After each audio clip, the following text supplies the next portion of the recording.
All right, hi, this is RJ Regan. It's Wednesday night, and tonight I'm going to share something with you that I just love doing. Got a nice bottle of Josh wine, a nice cab. I've got a couple of filet that I'm going to prepare here in just a second. And for you wine novices, you need to learn how to use one of these. This is a wine opener, and I know a lot of you rookies, you're like, I don't know how this thing works, but just a moment, I'm going to show you how to do that.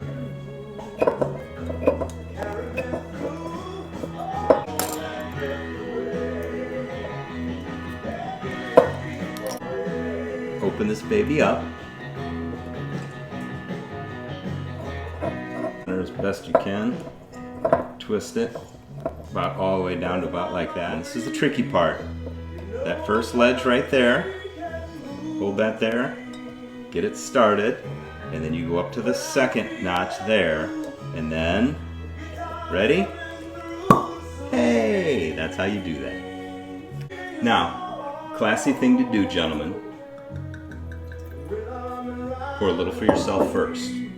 You don't have to be a wine connoisseur to exactly understand what you're doing, but if you want to kind of look cool, you just take in the aroma, swirl it around a little bit, and what you're looking for are it's called the legs, to see how the wine kind of drips down on the side.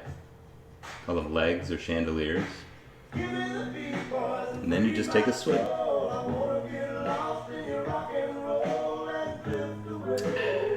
That's a good bottle of wine. I tell you what, there's $2 chuck, there's cheaper bottles, there's more expensive bottles, but this, for about $12 to $16, is a great bottle of wine, especially if you're going to pair it with a steak.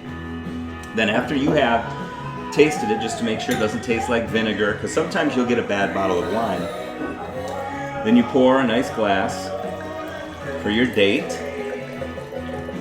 And these wine glasses are made in such a way that the widest part of the wine glass, that's about 5 ounces, and that's where you're supposed to fill it up. So that would be for your date, and then you pour one for yourself, like that. And then you're going to cheers the young lady that you're with. So you'd hold the glass up and you clink glasses, and when you clink the glasses, you're not looking at the wine, you're not looking away, you look her in the eye, she looks you in the eye, you say cheers, and then you can enjoy.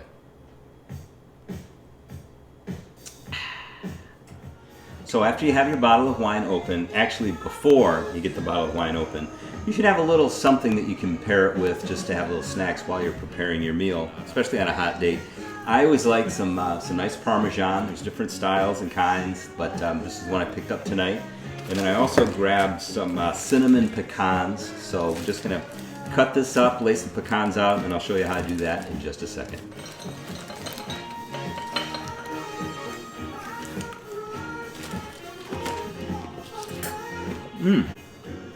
You've got these fancy cheese knives, so if you're trying to impress a lady, you might want to use the fancy cheese knife and, you know, do your thing. But quite frankly, I like a little bigger knife just because I don't have to monkey around with the little dainty thing. And you don't want these things perfect. You have a little, have a little character with it. And definitely cheese, Parmesan, any kind of cheese, it will change how the wine tastes. So when I was first starting to drink wine, and people would say, oh, you need to pair this wine with this cheese, and I always thought, well, that was kind of hoity-toity, but it really does change the flavor of the wine, and it's just kind of fun to experiment what cheeses you like with certain kinds of wine. So this is a nice Parmesan with the cab. So this will just be a little appetizer, a little snacks while I'm preparing my meal. And now I'm going to move on to preparing the filet. All right. So what I've decided to prepare tonight, I've got a couple of nice fillets, and this is personal preference. Everybody has their different way of making filet or steaks, and whether it's on the grill or you cook them inside on the oven, everybody's got their own style. So I'm going to show you what I like to do. I'm going to puncture each one of these steaks just to tenderize it a little bit, to open it up. Then I use some celery salt, pepper, salt, and then I'll coat each side of the steak with some clarified ghee butter, and that just kind of seals in all of those flavors. It really adds a little flavor to the steak. So I'll show you how I do that right now.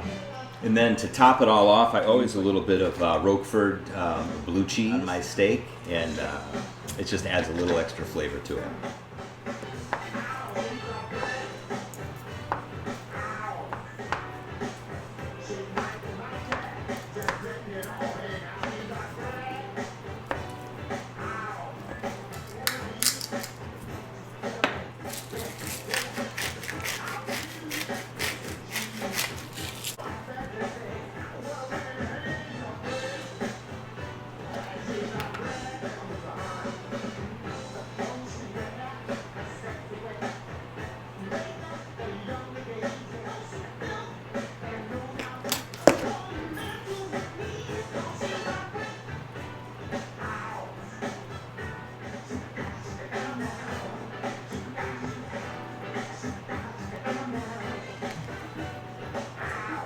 Now, these are a couple of oven-safe plates, and so what I like to do, if you've ever been to Ruth's Chris, is they bring out these scalding hot plates in sizzling with butter.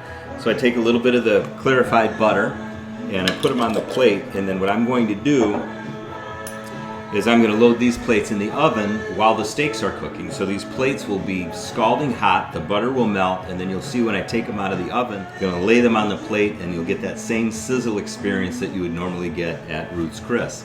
However, what they don't do, which I like, is I'm going to also add a little more blue cheese on here, and what this will do is kind of bake in the oven, and you'll see it'll turn kind of a nice golden brown while the butter melts around it. Now, what I like to do with steaks is I like to throw them just really quick, kind of like a flash sear, yeah, and just real quick on each side, and that's just designed to kind of seal the juices inside the steak. You're not cooking the steak, you're just flash searing the steak. And then I've got the oven going at 450 with my griddle already in there. Lay that sucker on like that. Plates that we just prepared, those are going in. Cook up some asparagus real quick, so I'll kind of set that off to the side, and then I'll do 4 minutes each side, and that'll give my steaks about a medium rare cooking, which is what I enjoy. So you can use some additional oil if you want to use, I like to use avocado oil, but I've got enough ghee butter, and with the blue cheese in there, this is going to be fine. And just add a little extra flavor. And the key with vegetables, however, is you do not want to overcook them. You do not need to overcook vegetables. So I would generally keep these on for maybe 2 minutes. Some people, actually most people, they just destroy vegetables. They cook them way too long. A little bit of salt and pepper, and I'm a big celery salt fan, so I'll put a little celery salt on there. A little pepper, a little salt, and just let those just cook a little bit.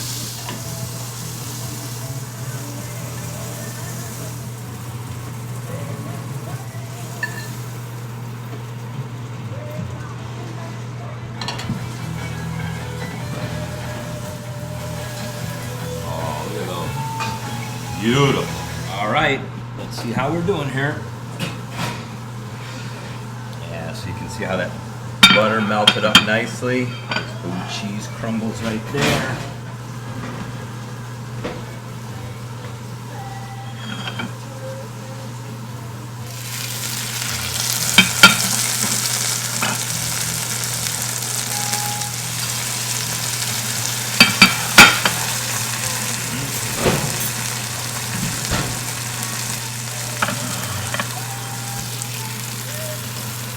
Just like Ruth's Chris, you could spend $300, $400, $500 downtown at the restaurant, which is a great experience, don't get me wrong, but for a fraction of the cost, you can do it right here at home.